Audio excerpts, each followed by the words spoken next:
Hi, hey, hello. If you're new here, my name is Rain. If you're not new here, welcome back. I really appreciate you stopping on by to my little corner of the internet. And it is the start of spooky season, which means the start of Drawtober and Inktober for those who are engaging in the challenge of drawing the 6 drawings in the month or a drawing every day. And I will be in the demographic of 6 drawings-ish, plus maybe some bonus drawings, or I might be replacing some Drawtober prompts this year with other just little more Inktober vibe drawings, so we'll see how it kind of goes based on how I'm feeling throughout the month. But I am doing the first prompt for Drawtober this year, which is the vampire prompt. So if you're interested in watching me do a gender bent illustration of Alucard from Hellsing Ultimate, please stick around to the end of the video so you can see what she ends up looking like. And also, if you get creative alongside of me, be sure to tell me about it in the comments, tag me if you post it anywhere, or if you're comfortable, you can share with me through private messages on any of the social medias that are linked down below, or on the link tree that's linked down below. And with that being said, just let's get into the video. Super quick housekeeping for this video in particular. My brother is deep cleaning his bedroom right now to prepare for probably a bird adoption that might be going through, thus needs to have a clean room for birds. And then second to that, I also have found that throughout this video that the most effective way of actually breaking up the content is by the actual stage in the drawing that I'm at, just based on how the overall illustration kind of proceeds. So instead of my usual timestamps being based on the topics, the timestamps down below are instead based on the actual thing that I'm working on during that part. So there's a big chunk for the skin rendering, the line art, the coat. So you might jump into a bit more of an awkward point in a conversation, but it'll be that point of the illustration process for people who want to see certain phases as opposed to conversations, because I will be mostly talking about Hellsing Ultimate in this video, marker illustrations, the composition of the piece, Drawtober, very kind of standard things for the overall beginning of October, because most of my videos this month will fall in line of sharing what I'm doing surrounding the spooky season. So with that out of the way, let's talk about my Alucard line art, my actual sketch, and all of that fun jazz. When I initially undertook Femme Alucard as my concept for vampire, it was partially induced by the fact that, and I've mentioned this a couple of times on my channel, that when I'm painting, I like to put on Hellsing Ultimate as my background audio because it is just absurd enough that it keeps my brain kind of split in 2 directions so I don't drift to a second kind of weird other universe. Like I can't focus on one thing at a time. I need some sort of auditory stimulation, which is why I don't do a lot of kind of real-time videos anymore. They're mostly only like my sketchbook tours. It's also because my dogs are really loud and I don't have a place to illustrate in my bedroom and things like that, but it's also just partially because I work best when I have some form of audio to kind of stimulate my brain and allow me to get in the zone artistically, right? So with that aside, I've watched Hellsing Ultimate like 12 times recently, just because I've been picking up painting more as a medium that I'm trying to work with and incorporate into my art a little bit more frequently. So consumed a lot of Hellsing. My other option was Asterion, and I'm planning to maybe forego one of the prompts this month to do ink drawings around the other vampire characters I considered doing and other kind of character concepts that I wanted to do, but another concept went out. So I'm thinking of replacing Shapeshifter with doing Asterion and some other like wizard fan art, so maybe Asterion and Gale from Baldur's Gate 3, because I have a Howl sketch I'm working on for the witch prompt, and so things like that. And so, you know, Asterion was an option, but I've been watching so much Hellsing Ultimate that it just felt like time I did Alucard fan art. And then secondary to that, I have less references for Alucard cosplays that I want to do. And so generally I find that I have a harder time wanting to illustrate something when I don't have a lot of references that help guide my artistic direction. That's why I make a lot of my own references. However, I do not have any prop weaponry, because I don't know what gets me yelled at on YouTube when it comes to those types of words, actually. But I don't have any prop weaponry, and I don't really have any clothing in the style that I was kind of trying to go for. And a lot of femme Alucard cosplays just didn't speak to me.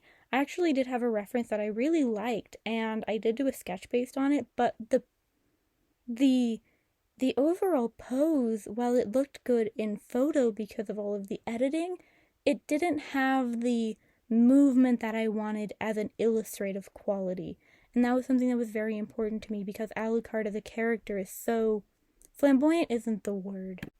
Momentous, chaotic, extreme in his actions and his behaviors and the things that he does, the way he communicates, and the way that he goes into things, while he is a more mature and kind of level-headed character when he is not in combat. When he is in combat, he is incredibly explosive and careless and very much inconsiderate of everything around him and the consequences of his actions if he were to have been a human, right? If he were human, there would be consequences, and they would be severe, but because he is this multi-thousand-year-old demon lord kind of guy, vampire lord, I guess, the no-life king, he has that kind of lack of self-preservation. You've lived so long, and so battle feels like the promise of resting in peace, right? And that is a theme that I do really like from the anime, just in general. But that as an aside, it didn't feel like it had the movement that I wanted, the pose. It was very much a kind of standstill composition. And while it took up the frame really well and it had a nice background, it didn't speak to his character in a way that I felt was appropriate for what I wanted to try and convey. Especially because I don't intend to do a lot of Alucard fan art in the future and things like that. I feel like when you do a cosplay, you take a lot of photos, you have the ability to do a lot of poses and to spend a lot of time exploring the character whilst you are portraying them. And that's not something you can really do with an illustration quite the same way, because you have to re-sketch every single drawing you want to do, and it's not a matter of changing your poses once you've actually made or acquired the cosplay, right? Not to say cosplay is easy.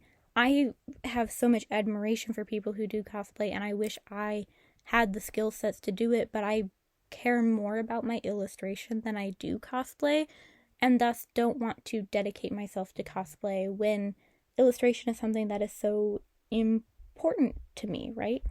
That as an aside, once the actual cosplay is made, you bring that character to life whenever and however you want, so long as you have the means and the space and the camera equipment to do it.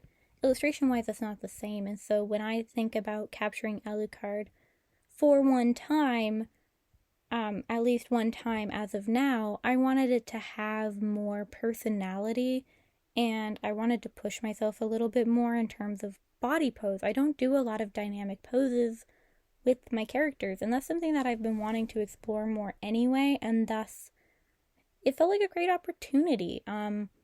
Alucard has pretty funky proportions as a character. His arms go to like borderline his kneecaps, honestly. And so he's got very fun proportions, and it felt like it gave me a lot of opportunity to kind of play around in a way that I couldn't if I was doing one of my actual own self-insert kind of characters, right? Subsequently, Alucard was actually a harder character to capture in a feminine form than I originally anticipated, and I think that is partially because stylistically how I tend to approach things, but I didn't really realize it until I was looking at photos of Alucard and trying to kind of jot down what about his outfit I wanted to keep / get rid of. But this man is a rectangle, like a complete rectangle. Like when he's standing far away, 80% of the time he is just straight.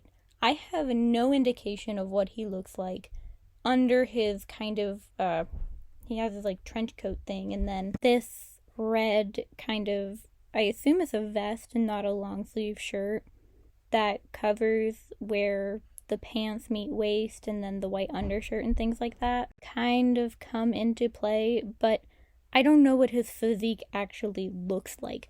I don't know if Alucard actually presents as a super built character. I know that he's strong because he's a vampire and he's lived a long time and he's active in his kind of movements, and he's presented as active back before he died, basically. But I don't actually know for a fact if that actually presents in his physical body, or if that is an inherent power that comes with being a vampire, right? He could be the skinniest little noodle boy on the planet under there, and I don't know because his clothes aren't form-fitting. I don't know. His shoulders look kind of broad, but for all I know, those are shoulder pads at this point. Don't know. You don't see him in a lesser amount of clothing or in a more kind of casual outfit. He remains in the same attire for almost the entire show. He becomes the girl that I can't remember the name of, and he wears that costume when they go to South America, but other than that, it's pretty vague, pretty non-existent in terms of physique. So I chose not to draw abs, right? I wanted to create a character that felt more my comfort zone, and I don't really want to ruin the drawing, admittedly, so usually I'm a huge advocate for pushing yourself to explore your complete and total limits artistically and really challenge yourself to draw things you're uncomfortable with and unfamiliar with right out the gate. However, because this is a one-time illustration, I wanted it to look good, and I want to work on practicing drawing abs in a different environment, right? So I don't really want my frustrations with the drawing to come from trying to illustrate a physique for the first time at an angle that I'm not super familiar with. I don't have any references on hand for this physique either, and so I'm not really sure how I want to approach rendering it. It's something I'm personally deciding I'm going to do in my sketchbook before I apply to a finished drawing. I also feel like Alucard, because he can kind of choose how he wishes to present his body and present to the world, that he likely is kind of presenting as a squishier woman.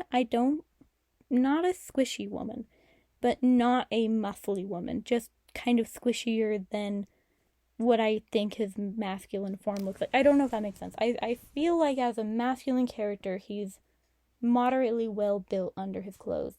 And I think that doesn't translate to how he would present himself femininely. I think he would prefer to choose a slightly more standard kind of British body for the... What did British people look like at the time? Like on general physique in World War II. I don't know. I should have done more research into that, because I feel like he would not be a well-built woman. I feel like he as a character would opt to be incredibly standard in his or her presentation in this situation, right? And because of that, I just opted to have no definition in the area that could indicate anything either way.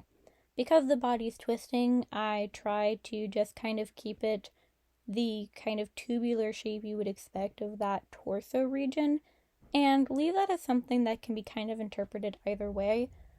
Because there's a twist to the body, it doesn't really, you can't tell if she has a bit of kind of squish that you can hold there, or if she's rather skinny and it's an awkward angle.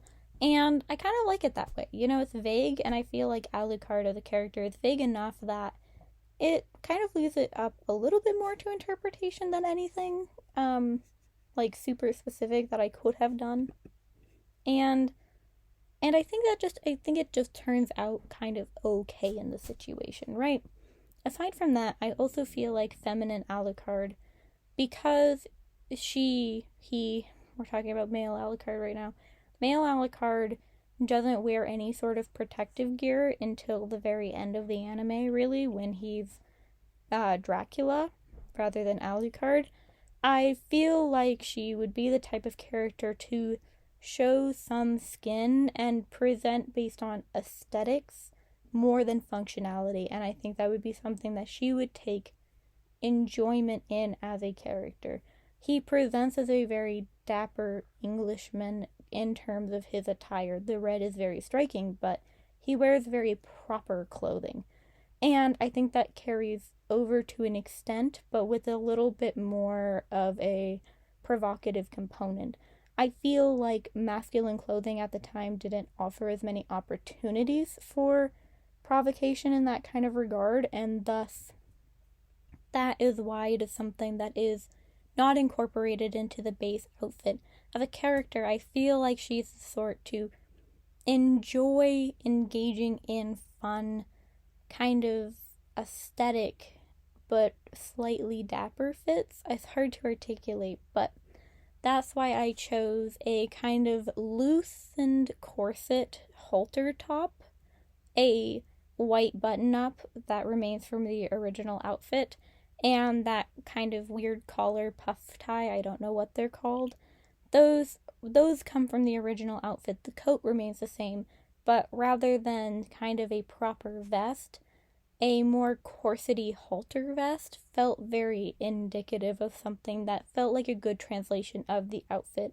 Alucard does wear long pants throughout the anime, and that was something I was really torn about, because even in the feminine form, Alucard, at the end, when Alucard took over, I think her name is Nina, Nina's body took over her kind of body from when they fed on each other. She was wearing slacks, and that was something I was torn about. Would Femme Alucard wear slacks? Would she not? I feel less interchangeable. I feel like slacks make more sense for the outfit and the kind of theme of Alucard as a character. I think slacks would have made more sense. However, with the coloring that I intended to do and the hole that I had put in the coat to show where the other thigh is, that it just didn't quite make sense, right?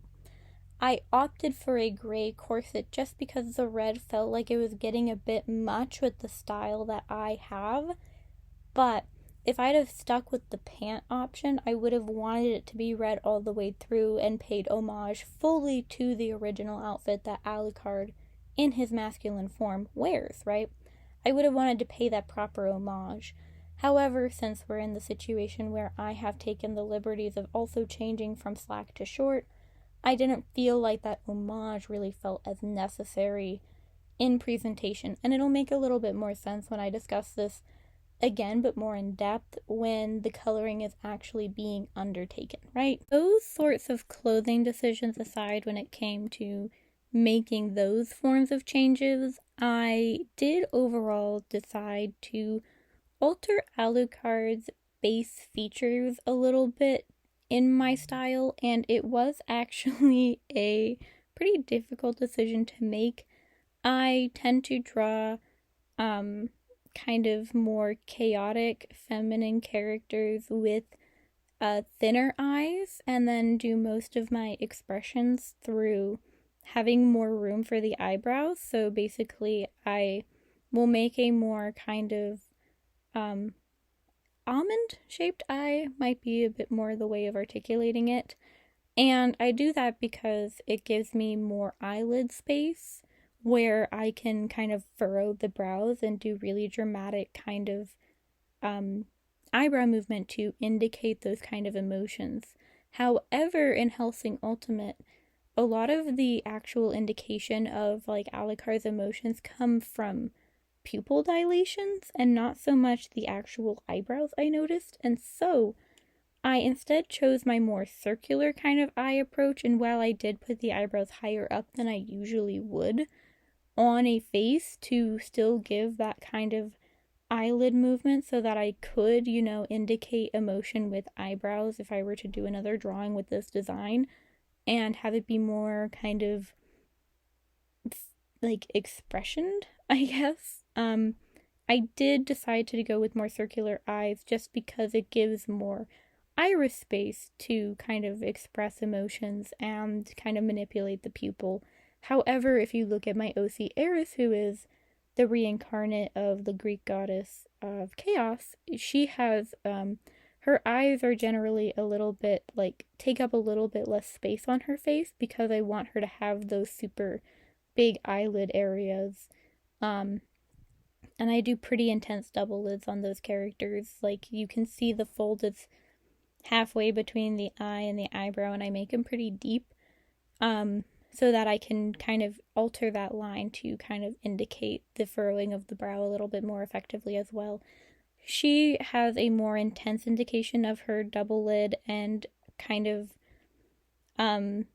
big eyelid space to eyeball ratio, partially because she has circular and very small eyebrows as well. So she's kind of an extreme example of how I do that. My OC Nameless, however, she has a bit more kind of round eyes, and that is because her eyes she kind of doesn't move her eyebrows a whole lot as a character. I kind of generally have her expression be shown more through the pupils the way that Hellsing Ultimate does it, and so having more of that iris space is kind of important to me because I want to be able to show those dilations very effectively when I'm actually drawing it. And then my character Vivian, who kind of has a more natural kind of human approach to moving his face, has kind of an in-between of these two extremes that I like to do. I opted for circular eyes, however, I still think that if I'd have gone a little bit smaller and given more eyelid space, that it still would have carried over a bit better, and it might have been more indicative of Alucard as he exists within the show and been a little bit more canonical to him as a character overall, which I'm still feeling pretty conflicted about. However, it's not that bad, you know. I could just have this be kind of perceived as a moment of kind of more of an extreme psychosis. Psychosis isn't the right word, but no, it probably is the right word. I think Alucard is definitely kind of a psychotic character, but a moment of extreme and intense chaos where the eyes are kind of alight with the excitement of mass destruction. However, I don't think I made a background that was very indicative of that. So, once again, kind of conflicting. I don't know. But, you know, if you ignore the background, character-wise, you know, the weapon is ready, the hand is out and ready to, I don't know, strangle somebody. I have no idea what she's doing with that hand.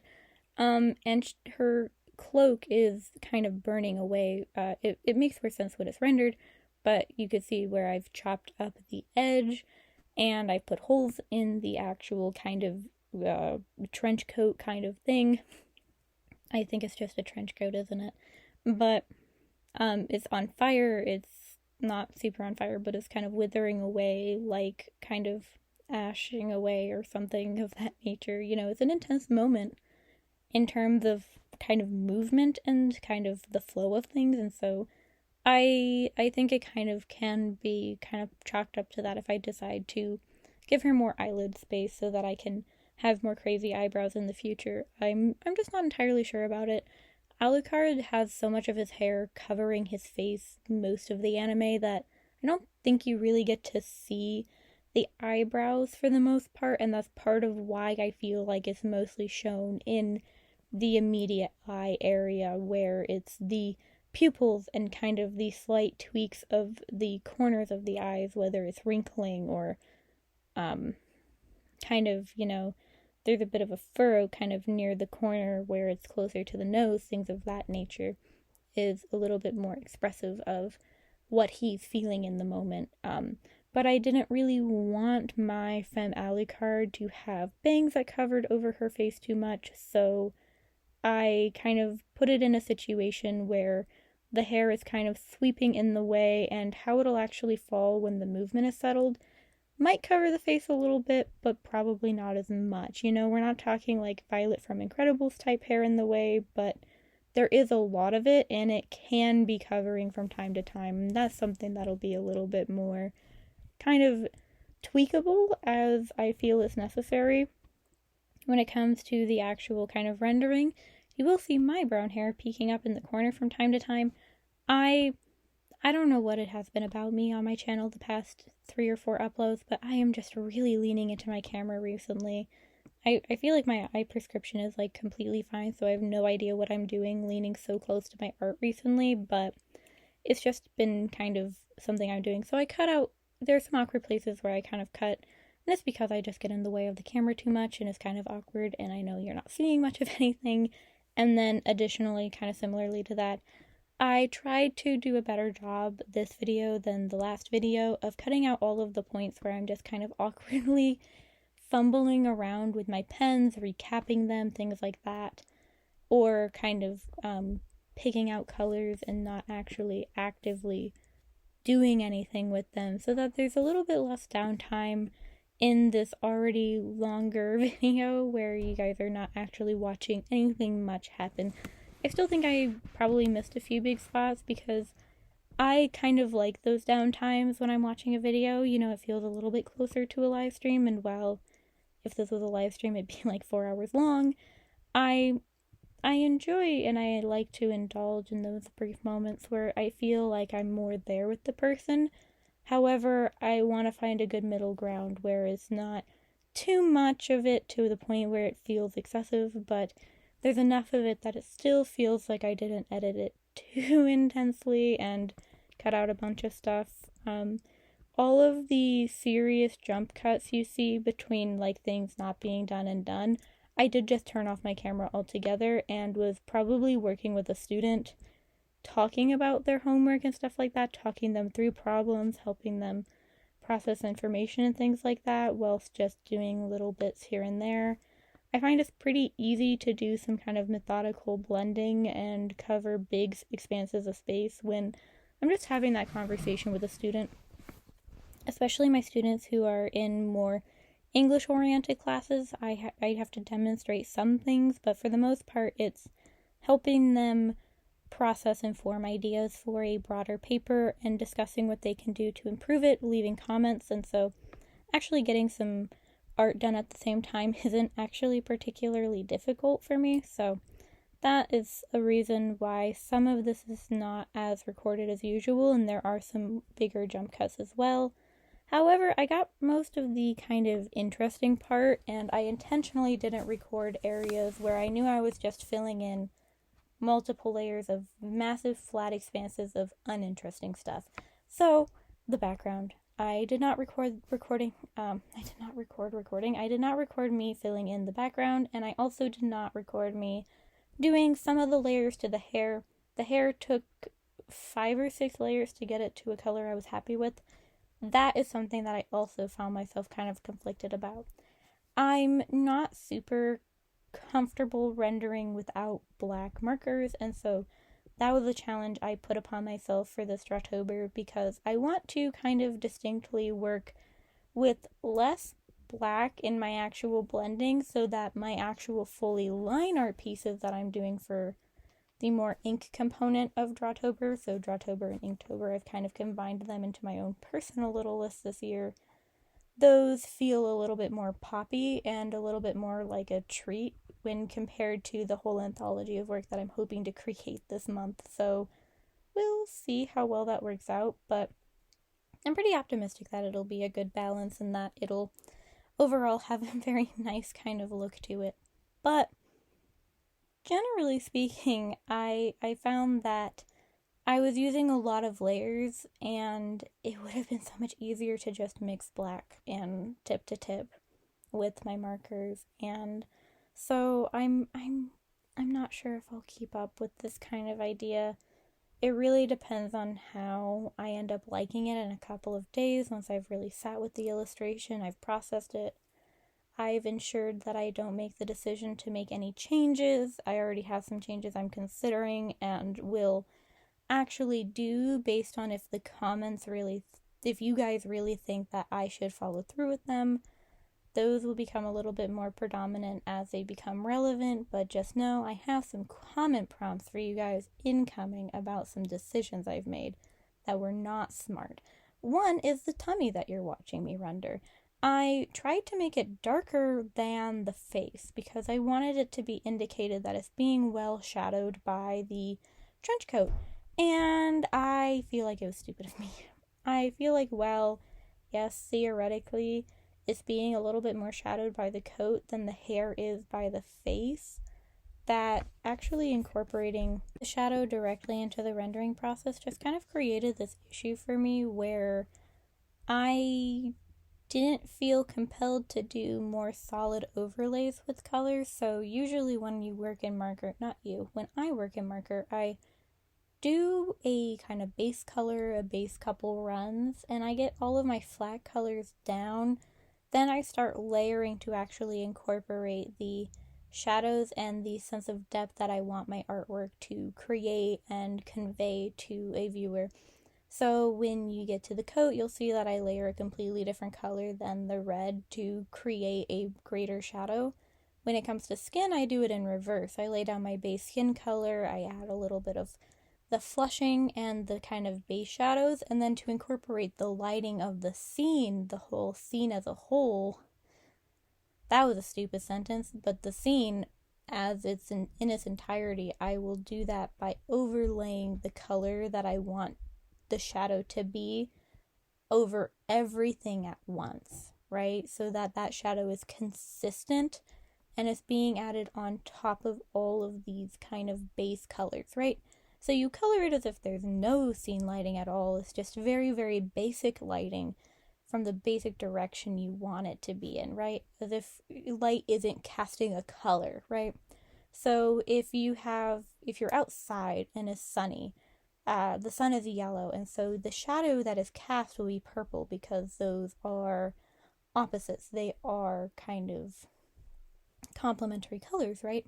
So if you kind of shadow basically as if there isn't even a sun, there is no light at all, just kind of the basic concept of what would be darker and what would be lighter, then you go over with that purple shadow that you want to be the sun, the complementary of the lighting source that you choose.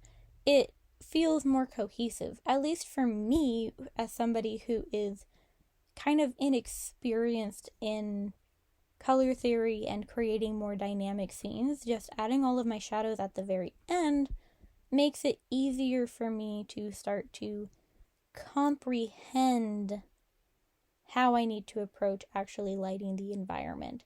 And it takes a big portion of the thinking out of it. You see this a lot, I think, with digital artists who do kind of more anime styles, at least, where you can see them just do an overlay of a kind of a purple layer, and it all of a sudden just has so much more of a dynamic feel to it because of how the lighting ends up being conveyed. That's at least the approach for thinking about shadows that makes the most sense to me as somebody who generally just isn't very skilled in it. It generally works out really good for me. So the only time I really try to push some sort of extreme layering is if I need a darker color and I don't have a marker in that color, which you'll see a lot of in this video. So me out the gate trying to think about the shadow that I wanted cast on the tummy region before I even laid down the base color ended up completely confusing me, and I ended up getting a really muddy looking stomach for the majority of the video, because I didn't end up fixing it until I got into the paint pen. So the tummy looking like it is the only part of Alucard that is tanned, I'm sorry. As tanned as a vampire can be, by the way. When I say tanned, I mean it's still whiter than I am. Yeah, maybe not whiter than I am. I'm pretty pale, but you know what I mean. It's still very, very white, right? But it's literally like a creature that sleeps during the day. I was gonna say doesn't go out in the sun, but Alucard does go out in the sun. That aspect of vampires is not a thing in Hellsing, but I assume he can't tan. Do vampires? So if Alucard were to try and tan, would he just burn? Like turn red? Because he's a vampire? Or could a vampire in the Hellsing universe tan? I'm not gonna think about it. It'll end up getting me so stressed and so confused, but needless to say, the tummy ends up looking a little bit weird for a while, and I'm really sorry about that, but it does get fixed later. Like most issues in my art, like most mistakes I make in my art, they get fixed with the next medium. We're now a hearty way through the kind of underlayering component of Alucard's trench coat, and so when you think about it, the coat is red. and I generally like a purple shadow, even though I don't always use a yellow light source. I generally make most of my shadows purple because they're pretty and I like them, okay? That's it. That's the answer to all my problems. F color theory, if purple shadows are purple shadows, then life is good, right? Don't actually completely ignore color theory. Make educated decisions and understand what you're doing and why it's okay to make creative decisions and all of that nonsense based on the rules that you've learned. Don't come at me, smart art people. But, so, because red and blue make purple and the code is red, I chose a kind of purplier blue to approach making the kind of baseline color for the undercoat, so that when I layer over the red, it will be inherently darker on the areas that I want to resemble the underside of the coat. Not as a way to kind of completely absolve all shading that I need to do, but to help me stay not confused, right? Ideally, in a different universe, I would have just made Alucard's underside of his coat, her coat, this is female Alucard, a completely different color, made it like a two-tone coat or a reversible coat, but I wanted to stay canonical enough because I've already made a lot of executive decisions that are kind of questionable, or maybe not the best decisions I've ever made. So, I wanted to kind of give myself some form of distinguisher that helps me remember what I want to be the underside kind of tone and the overside tone. And by just laying down this baseline, it kind of created that distinction for me. It's not super obvious, but it helps. And that's because markers are not a completely opaque medium like paint. They blend into each other, they get absorbed into the paper, and so when you kind of just lay down a base color and then you only do one layer of the next color over it, you get to see a good hint of the tone underneath. It doesn't completely cover or absolve that original color, and that's something that I really like about markers, that level of forgiveness that they provide to you as an artist, because you can always just kind of cover something up a little bit and get a pretty decent result. It's like, okay, you maybe put the wrong color down, so you just think of the other color that would look good over it or get you to where you want to be. That is a double-edged sword, of course. If you completely color something wrong, you don't have an opaque medium, so you can't just paint over it. You have to really think about it, work over it, or break out paint and then turn it into a mixed media project. But generally, my mistakes aren't so severe that I'm thinking, wow, I'm completely screwed. This needs to become a mixed media project, even though it's going to be one anyway. Because I don't commit to one medium ever, and I'm gonna include paint anyway. No mistakes needed. I do make mistakes.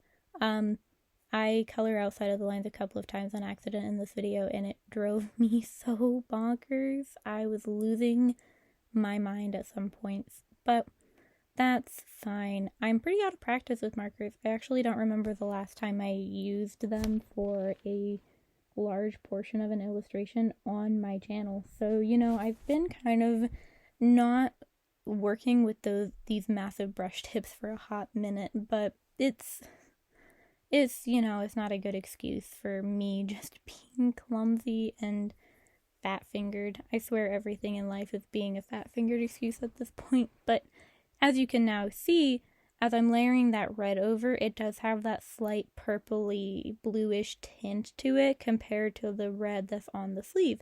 And so that perfectly lovely little distinction is made, and when I start coloring over those little tiny dots where I want it to be the front side of the coat, chipping away, flaking away from some sort of mystical fire that I have decided is here through executive creative decisions, they stand out more. They look lighter in tone because they didn't have that blue overlay. Problem solved. It all looks so nice, right? I'm so smart. I'm not smart. I didn't actually know for certain that it would work. I'm just really, really lucky it worked how I expected it to.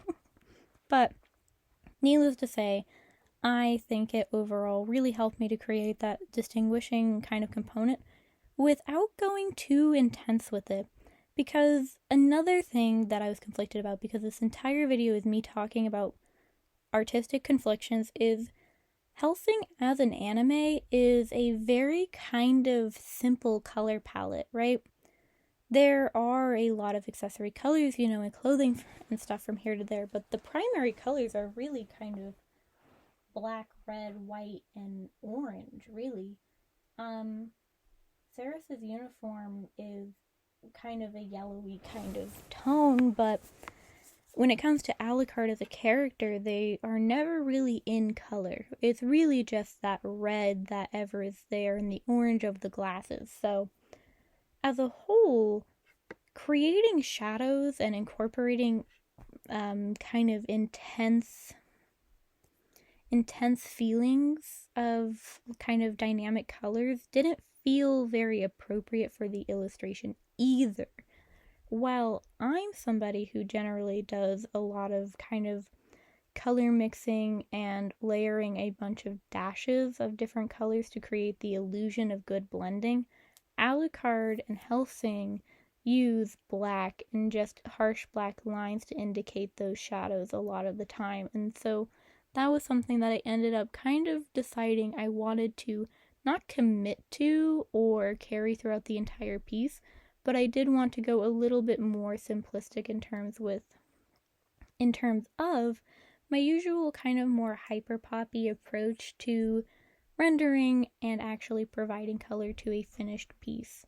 Because I have that kind of prone behavior, I'm a little bit vulnerable to getting excited by a bunch of colors and then just continuing to add more and more and more layers of random funky colors to create this illusion of something more diverse and expansive. I hope that makes sense, because if you haven't seen my art before, I kind of just sound probably kooky, but I have a very particular rendering approach in terms of the kind of after base layer aspect of my art, and it was hard to break away from that in this piece, but I also wanted to be a little bit more explorative with how I approach rendering Alucard and thinking about them as a character, because even in this kind of in my own universe, Alucard is still not the type of character who would engage in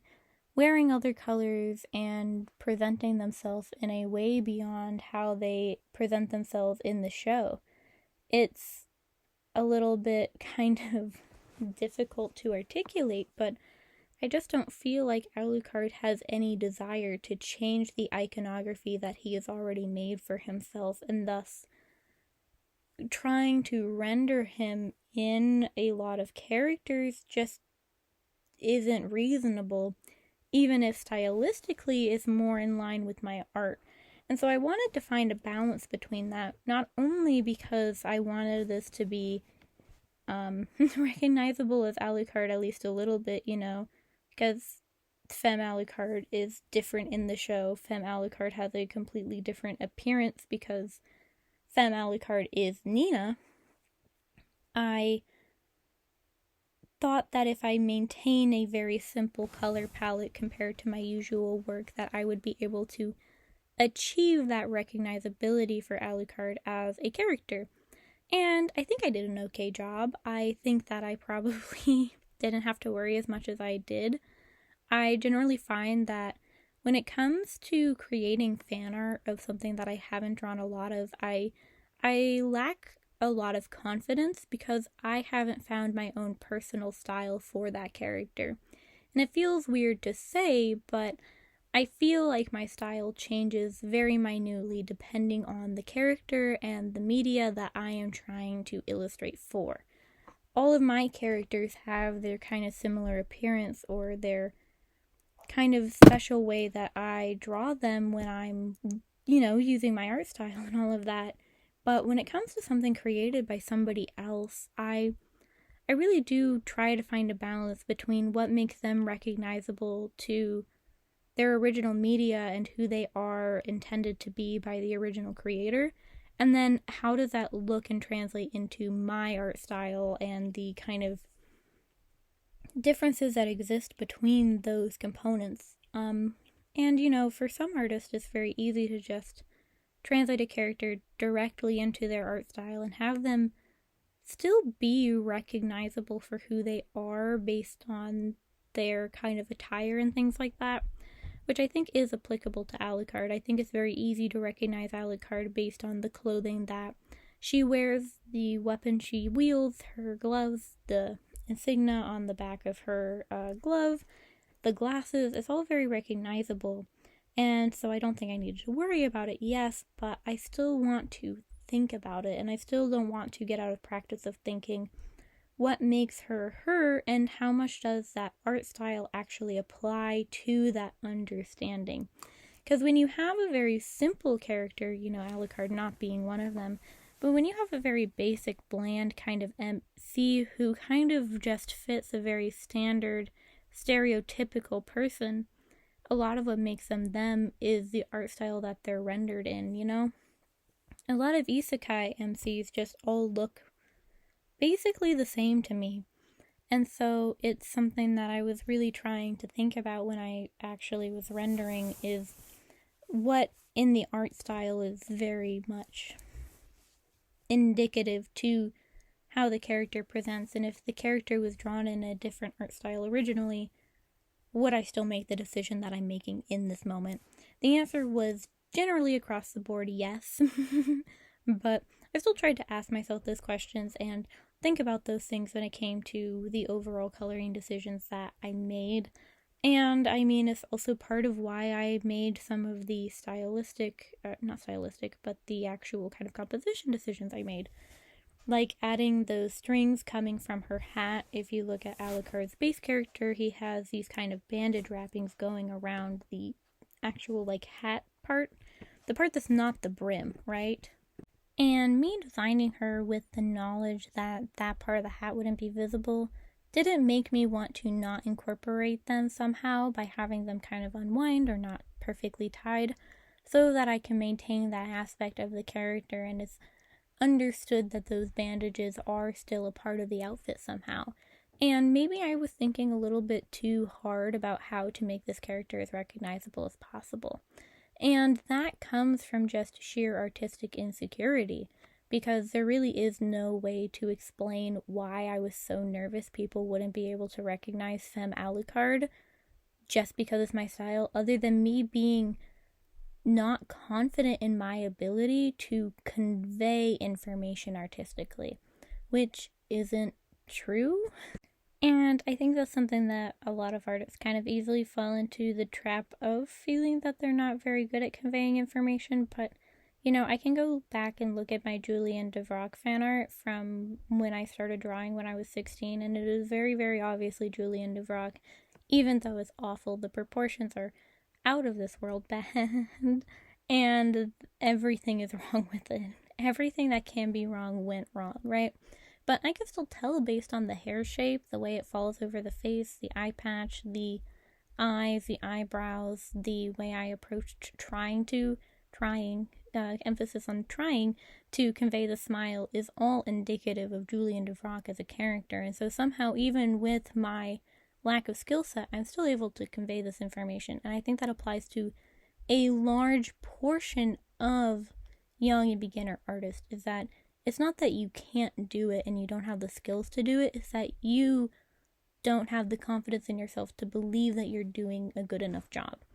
That being said, I haven't grown out of that mindset yet. Somehow, years later, I still feel like I need to explain what I'm doing to have people believe me when I say that this is the character I'm talking about when it comes to fan art like this. In my last week's video, I used clay for the very first time ever, right? My first time making a clay project, I decided to make a calcifer from Howl's Moving Castle earring dish to keep my earrings in, right? And I feel like there was a big part of the video where I was like, I swear it's calcifer, even though I didn't draw his mouth. I swear, I'm not lying to you. And it's like, yeah, you're kind of obviously not lying. I tagged my YouTube video appropriately. I said that it was fan art. I put his name in the title. I'm obviously not lying that I very much did in fact create fan art of a very specific, pretty as in very famous fire character with bacon and eggs, okay? Like, it's pretty obvious, but I still felt the need to justify my explanation. And I think that's a lot of what I did in this video as well. Rather than telling you the decisions I made from a confident standpoint of somebody who believes they're an artist and that they made intelligent and good decisions when it came to rationalizing, why did I do this rather than this? Why did I change this? Why did I opt to do this and that when it came to the character and based on how I perceive their personality? Instead, I'm trying to convince you, to persuade you guys into believing that I'm not a liar about how I approached creating Femme Alucard, which, like, I'm acknowledging it in the middle of my voiceover that I don't have confidence in my ability, even though I know rationally that I should, right? And so, you know, that's something that I'm kind of nervous about for my Asterion sketches as well. Will I be able to make him identifiable? But I think when it comes down to it is that you need to, you, not as in me, but you as in a general population, we're all artists, we can benefit from hearing this, probably even if we've heard it a billion times before, is that we need to understand that our creative vision is our vision, and that so long as we're happy and enjoying our art and we're enjoying the process, as long as we're not being paid to make it look a very certain way, it doesn't matter if other people do not get the vision. It might mean that we need to improve in the future or think about ways to convey it, but if you're not trying to get paid to make cookie cutter perfect models and perfect replicas of things, like, say, the animation industry, right? In the animation industry, you need to be able to utilize a bunch of different art styles and have them be the same, because you're 10, 15, 20, 30, 40, 50 artists working on the exact same show, and it needs to look like the exact same show throughout. You can't have a bunch of different styles, you know? Unless you're in that environment where you need to be able to emulate a style perfectly, it entirely doesn't matter if things aren't as recognizable in your style, because of decisions you make and how your style conveys information, right? As long as you're being authentic to the character in some capacity, and you are explaining and justifying and you know why you made the decision you made, and you're not using your art style as an excuse to change things for not so good reasons.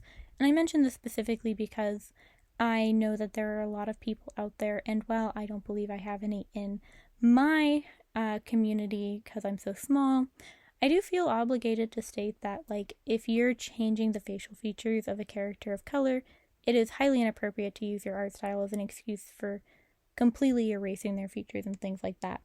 And so, you know, you have to make those understood decisions as well, and understand that you need to be able to diversify your art style enough to be able to include other people if you're going to draw other people, but that's a very specific caveat for a very specific demographic of people who want to draw characters of color and don't want to learn, right? But I feel obligated to say it because I don't want people misunderstanding what I mean when I say that you don't need to justify your art style. You shouldn't need to justify your art style, and I shouldn't have the feeling of myself as an artist that I need to justify explaining my art like I'm on the stand. But with that aside, I feel like it's something that I need to work through, and that by communicating it, I'm going to be able to better recognize when I'm doing it and where I'm going wrong and how I can improve this kind of philosophy that I have. So, with that being said and with that aside, I find that when I get to that point, and when I got to that point where I started to feel good about Alucard and the way I was presenting her, and that I was doing something that I enjoyed, when I had that recognition within myself that I was just having genuinely a good time and I like this drawing, and that it doesn't matter if she's not as recognizable as I hope, I started to fall back in love with her again because I loved the sketch that I had created. And then throughout the rendering process, as I thought about these decisions I was making, that is where I began to doubt myself, and now I have come full circle about this point in the video where I have remembered that it doesn't matter, that I love her and she's pretty, and I mean, I made some decisions out of purely my own selfish desires, like giving her big blahangas, right? You know, I just feel like that would be an Alucard thing to do. And I have no explanation for that other than, like, he seems like the type. Like, I have no explanation for why I think that Femme Alucard, if he could just completely pick his body, he would choose to have big tatas. I have no justification. I have a feeling in the very core of my being that that is how it is. And that's all I can give you. It's just a vibe. I have no explanation and I can't justify it. There's no psychology behind it. And I will accept all debates in the comments regarding it. Because frankly, it doesn't matter. It's purely a selfish decision because I wanted to draw the chest kind of spilling around that kind of corset strap thing, and I wanted it to be very defined, and I wanted a baggy shirt around it, and I just wanted it all to be so squishy and exactly, which is another reason, technically speaking, that I didn't want to make her super muscly as well, because I have no idea whatsoever what muscle mass does to overall chest size. Like, if you're smaller and you gain weight, your chest will get bigger, and if you're bigger and you lose weight, your chest will get smaller. But I have no idea how muscles play into that conversion, and I didn't want to mess with it. I just wanted a squishy, very fun aesthetic look to how the shirt billows around the straps and how the straps go over the chest. Like, that was it. There's no excuse for me other than I wanted it. With my obligatory artistic revelation of the week aside, which is that I don't need to justify my art style as much as I think I do, I feel kind of free in this drawing after that point, and is kind of what gave me the confidence to kind of stop stressing about the parts of the drawing I was most worried about rendering. Those being the weapon, the chest corset thingy, and the shorts. I had been really nervous about it throughout the process of the video and getting up to the point because I had no idea how I wanted to render the texture of them. At this point, I didn't really care as much. However, my biggest concern still in the moment itself was figuring out a baseline idea for how I wanted to approach darkening up the hair and making it stand out from the face a bit more. Because if you squint and look at this drawing and you look at the parts that are actually already rendered a little bit, so the hair, the hat, and the coat, they're all of very, very similar value, and that is just an issue with Hellsing Ultimate's color palette for Alucard in general. If you take a picture of something red on a black background, they have a similar value. Generally, the red just kind of presents really dark on the value scale. And because of that, it makes it kind of difficult to have some character that is so red, so royal in their presentation, and also have them stand out and be very kind of poppy from themselves, right? Red is a very kind of demanding, attention-grabbing color, and it makes adding any other vibrancy to it incredibly difficult, because red is a color that demands so much of our attention, whether it be in a romantic setting and is meant to convey love and affection and devotion, or if it's in a setting of rage. No matter what, it's a very harsh color that captures us, right? And because of that, I was getting kind of nervous about my decision to give the hair a blue base.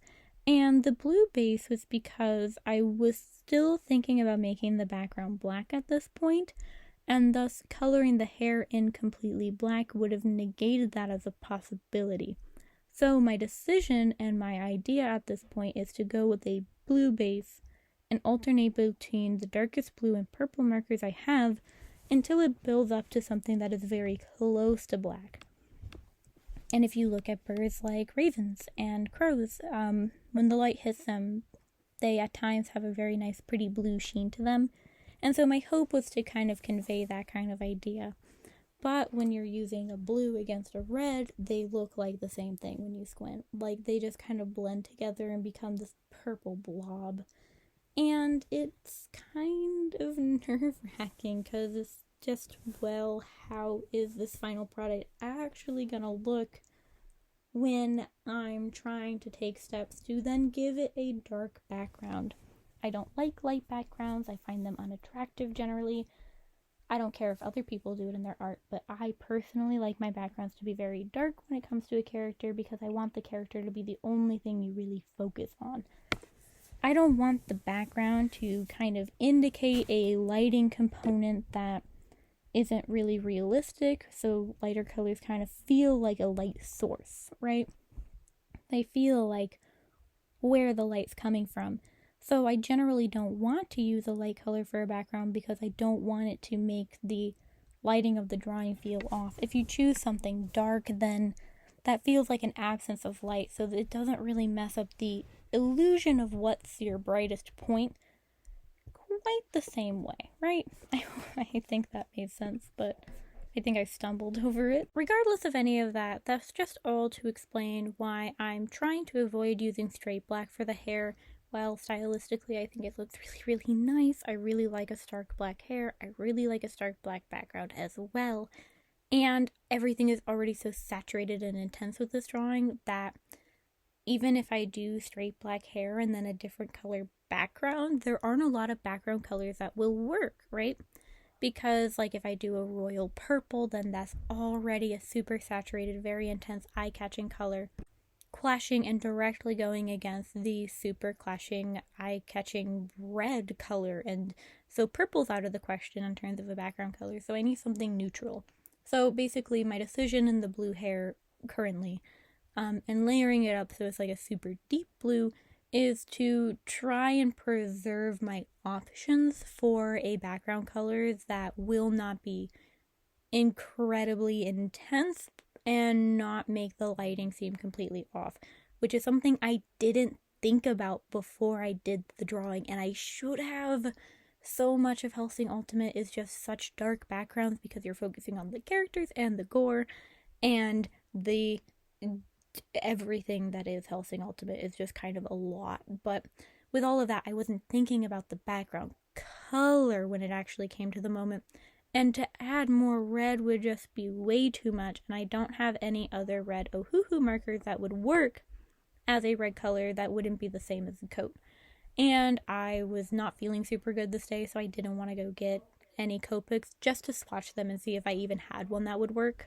Red really isn't a go-to color for me. It's one that I do try to avoid and not use a lot of outside of the flushing of cheeks. I really like a super deep, vibrant blush, but other than that, I try to avoid it because it just is so catching, and I find that it's just something that I'm not confident working in.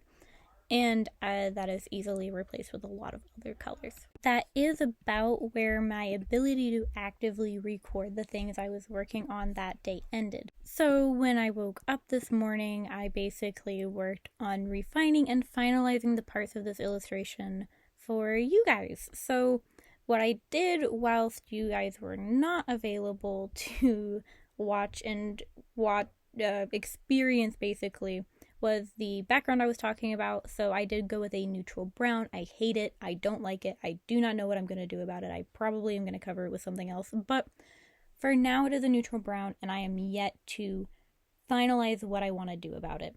That is something that I wanted to ask you guys about like just a color you guys think would be ideal. Brown just doesn't feel like the right option. I did a lot of painting layers to create some more texture and feeling to the coat itself, to the skin, to lighten that tummy region, and to make the base gray layer that I utilized for that harness and the shorts to feel more dynamic and well worn. I finished filling in the weapon, and I put 4 or 5 layers on the hair. So this is just me alternating between the darkest purple I have and the darkest blue I have, letting it dry for a while, layering sometimes the same color over itself in areas to get it darker, to get it as deep as I can before I bring in black to really finalize and deepen up the absolute mostly shadowed regions. Alucard has like pitch black hair in the anime, so I really wasn't scared about going too dark. The depth of it wasn't a concern. I filled in the glasses, I finished the cross, and I added some kind of just some faint light browny kind of skin tones to the eyes that I have in the background area to make them feel a little bit more intense, uncomfortable, unrested, very tired and very dry might be the option I'm going with for that. But that was just kind of a little thing. I finished the hat, things like that, all very small. And I did a lot of adding of layers of colors to deepen up shadows around the hat region. So you can see right around where the hair is covering the hat to the right side of her face, left side of the page. I know it's upside down right now. You can see that the hair is really casting an intense shadow on the hat itself. Even on the right side of the canvas of paper, you can see that it's got a pretty deep purple shadow that the hair is really blending into. And I did that because I really wanted it to feel like the lighting was really intense around that region and that the hair was casting a deep light. I do think, however, that it made my lack of intensity in the shadow on the inner side of the coat feel a little bit off and mess with the lighting more than I desired. So that's another thing that I wanted to ask the opinion of, if I should heighten and really darken up the shadows that I went with for the drawing overall. I know that generally the hair is really dark and so you can't really tell too well that it's a shadow, but I still am really invested in the idea that it reads the way that I'm hoping to convey to you guys, which is that this is kind of a darker scene, and that's part of why the brown background is definitely not going to stay. It's just what I change it to that I'm conflicted about. Purple really just doesn't seem like a good option. It's going to just impact and take away from the drawing way too much. I'm thinking about trying to layer just the darkest brown I can possibly find, maybe even mixing a dark brown paint to paint around everything, or adding more of those kind of demon pentagram Satan vampire eyeballs around to take up more space or collage them on. So I don't know if you guys have seen my drawing. I haven't mentioned it on my channel in a really long time. I titled it Grant Us Eyes, but it has a mishmash of watercolor pen eyeballs glued over this weird kind of amalgamate body thing. It's a weird illustration. I had to do it for figure drawing, and the assignment was to abstract the human form, so it wasn't able to be quite as recognizable, so I gave it extra limbs. It's the Grantus eyes and the extra limbs are all kind of an homage to the One Reborn and Bloodborne, so it's a weird drawing. It doesn't look anything like the One Reborn, to be very clear. They're attached to a hot woman body. And I don't know, you can extrapolate some really nonsense philosophical or socio-political idea out of that if you want, I don't care. But I think that collaging eyes on could be really fun. It would add a kind of three-dimensional component to the art, and it would be easier than going over and painting over everything to kind of incorporate more eyeballs. I was also considering kind of trying to collage a... Ew, gross. This was such a weird thing to say out loud. But I wanted to collage maybe an intestinal texture to add to the background, because you see when Alucard is fighting... is it Luke Valentine? Yeah, it's Luke Valentine. That he kind of devours him in a dog form, and you get this weird red kind of intestinal demon background before it goes and snatches him up. But that's an aside. The background is something that I'm really workshopping, and I just cannot think of the solution for the problem. I know it's bad. I know I hate the background. I just do not know what the correct answer to fix it is. And so I wanted to ask. But that's kind of just something that's going to linger for the rest of the video, because I couldn't make a decision this morning, and I don't feel like I'm going to come to one anytime soon that I'm willing to commit to, because I like the coat, the hair, the hat. I like everything except the background by the end of the drawing. And with that, I really don't want to take chances without thinking about it and really considering whether or not I'm willing to risk a worse outcome. I have preserved the piece at this point with the brown background, and I'm going to keep it and, keep it as a relic of this stage of this drawing, but I do want to change it one day. Ideally within October. And have this be completely finished and finalized within this month, but that's kind of up in the air, and I figured who better than to ask than my own community of people who perhaps probably haven't watched Hellsing Ultimate. I have no idea what kind of audience I attract in terms of like media consumption. That's not something I think you can view on YouTube, like what your subscribers enjoy also watching. Maybe it is something I can view. I don't really want to like be weird and like look into you guys though through the creator standpoint, like what you guys do with your free time, and as long as you're being respectful with other people on the internet, like I don't care. So I don't know if I've attracted any Hellsing Ultimate fans, and thus I don't know if any of you are actually like invested in Femme Alucard in any capacity. However, I know you guys who have been here for a while know my art, and with that, I feel like there is a lot of value to be had in what you guys recognize as components of my art and what you've seen from me, and thus will think is the best course of action. And if nobody has any opinions, that's fine too. But, I figured that there's no point in me pushing for something better when the best way to grow and improve artistically, I think, in my opinion, when you're in this situation like this, is to try and get critiques, right? Yes, I can just experiment with the background until I find something that works, but this technically does work. And so it makes more sense for me to reach out and seek help, right? I don't think there's any shame in asking for help and opinions and thoughts and things like that, and thus I'm just very passive. I'll probably also make a short asking about what background I should make. I'm trying to make more shorts, more than one a week related to my YouTube video, so that people who don't have time to watch the whole video can still enjoy and indulge in my content. But as you can see, I made it actually more difficult to change the background because, as I mentioned really early in the video, the coat is on fire. Not fire, but kind of fire. And so I had all of those kind of black chips around that were kind of meant to be, components of the coat kind of ashing away. And so it made it increasingly more difficult as I committed to that component of the drawing that I wanted you guys to see and know about by the end of the illustration. I made it more difficult for me to change the background. Obviously, this is actually very easy to paint over and marker over. It'd be very easy to collage over as well.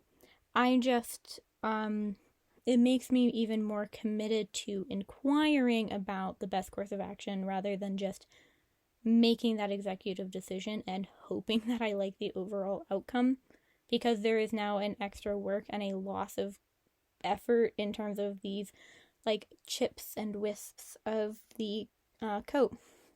And so I feel like once again in my art, my background is my weakest point, which is something that I just really need to get better at. And the only way to do it is to keep failing like this. And so, it's okay. I don't really care about the fact that it really didn't turn out how I wanted to background-wise, because the weapon turned out excellent compared to what I expected. I've never drawn one before, and actually rendered it. I did a couple of sketches that included them for like a thumbnail for it's actually a video on my channel. It's thumbnailing based on song lyrics that I like, and I was doing some I think it was the song Suicide Romantics. I was doing some like gun sketches or not sketches of the guns themselves, but I was sketching characters holding them, wielding them at each other, based on the lyrics. And so that is kind of the only time I've ever sketched them before this, and it wasn't like in depth, it was a thumbnail, so it was really sitting there as a concept, not something I planned to render. So I am incredibly happy with how the gun turned out, how the hand holding the gun turned out, all things considered. Another discrepancy that I've held off mentioning until now so it wouldn't bother everybody throughout the entirety of the watching of this video. I think that I curled the hand holding the gun a little bit too much overall by the end of the illustration because it looks too small compared to the open hand. And I know it's partially because the glove is kind of chunky and not tight fitting the way I rendered it and sketched it overall. Like I never intended it for it to be tight fitting, but when you like look at it finished and fully rendered, it really does look like the hand holding the gun is disproportionately small compared to the one that's like up and open. I did intentionally make the hand bigger and look disproportionately large to the face, partially because of the glove. Secondly, because Alucard has really big hands in the anime. Long arms, big hands. But I just feel like overall, it's not a big deal. If I were to be like doing a digital fix-up of this, I might make it a teeny bit smaller. I might also just make the background one solid color at that point, just to save myself pain and suffering. But I really do want to try and commit to fixing the real physical item and then maybe doing digital touch-ups based on how good or bad that goes, because I do try to not do digital touch-ups of my completely traditional work unless I just can't get a good lighting situation going for the photo, and thus I really want to try and, make this physical thing something that I feel proud enough of to hang up. I have other traditional finished illustrations that I would rather hang up than this one, but I kind of have this goal when I am this close to being completely in love with a finished piece that I want it to be hanging worthy. I want it to be something that I would proudly display on my fireplace mantle. Which in the concept of Alucard fanart is cringe as hell. But, it's the concept behind it. It's the kind of actual idea that I'm proud enough of it that I would do that. Not that I want Alucard fanart on my fireplace mantle, you know what I mean? So, it has that distinctive difference, but it's that. My brother did also ultimately offer up his 2 cents about his opinion on Alucard and the different hair color, and my brother also kind of decided that he doesn't really feel like Alucard is the type of character that if they were in a feminine form, they would have like totally normal hair. Like my brother was like, I feel like Alucard would at least have one funky color streak in his hair. To be fair, it would probably be a red streak, but I think my brother and I both feel like he doesn't fit the type of character that if in a feminine form, they would have like their natural hair color. Well, goth and spooky and alt in general, I think they go kind of alt hair dye kind of approach, not the straight black. It just doesn't fit the character quite the way I picture him. Which, that I feel is up for much more debate than some of my other canons. Headcanons, not canons, headcanons like the big Blahangadongs. Could just say tits, but Blahangadongs is more fun. Like the big tits, is much less questionable than dyed hair, in my opinion, if you're going off of vibes alone.